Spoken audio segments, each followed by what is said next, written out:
Good afternoon, perkenalkan nama saya Yeremy Marcelino, absen 25 kelas 9A. Jadi di sini saya akan mempresentasikan tentang bioteknologi modern di bidang kesehatan. Bioteknologi merupakan cabang ilmu yang mempelajari pemanfaatan makhluk hidup seperti bakteri, fungsi, virus, dan lain-lain, maupun produk dari makhluk hidup seperti enzim, alkohol, dalam proses produksi untuk menghasilkan barang dan jasa. Dengan kata lain, ini adalah ilmu yang berhubungan dengan penerapan sistem biologis dan organisme, proses teknis, dan industri untuk kesejahteraan manusia. Contoh bioteknologi modern di bidang kesehatan.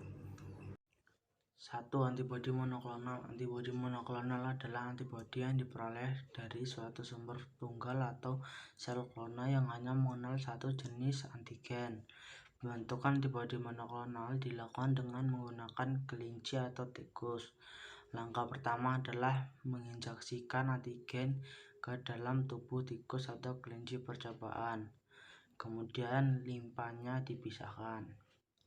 Sel-sel pembentuk antibodi pada limpa dilebur fusi dengan sel-sel mieloma, sel kanker.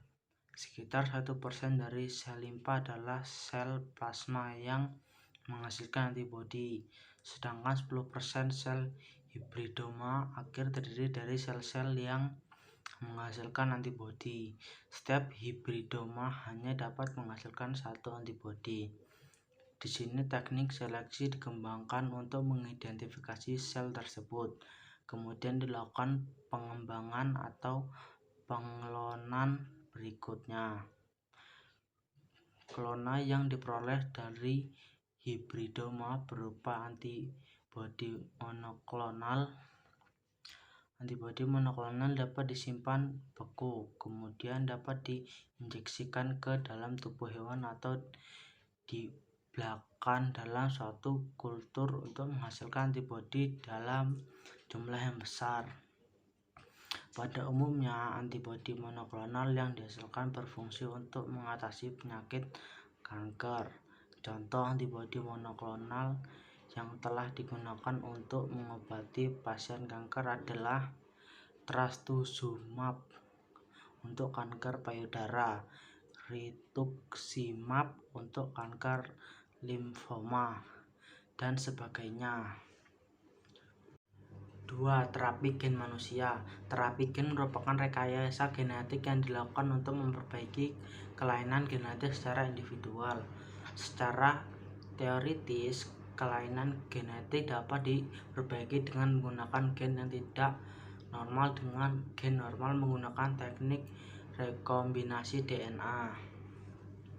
Prinsip pengerjaannya sama dengan teknik rekombinasi DNA pada umumnya, di mana alel normal disisipkan ke dalam sel-sel somatis pada anak-anak dan dewasa.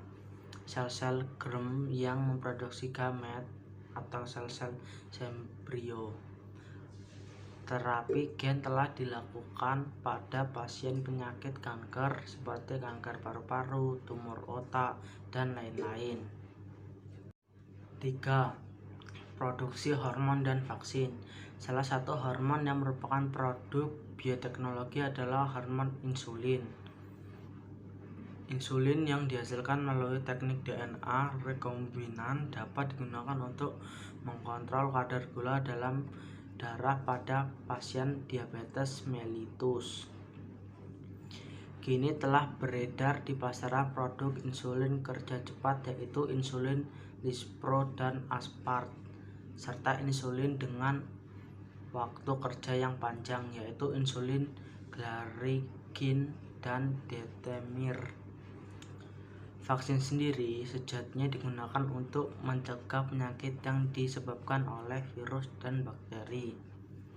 Terdapat dua jenis vaksin tradisional, yaitu vaksin yang berisi partikel virus atau bakteri yang telah dilemahkan sehingga kehilangan kemampuan untuk menyebabkan sakit, dan vaksin dengan virus atau bakteri aktif tapi tidak patogen.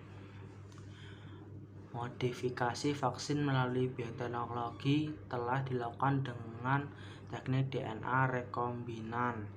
Teknik ini dapat menggerakkan pembuatan suatu protein khusus dalam jumlah besar dari selubung protein virus, bakteri, dan mikroba lain. Thank you.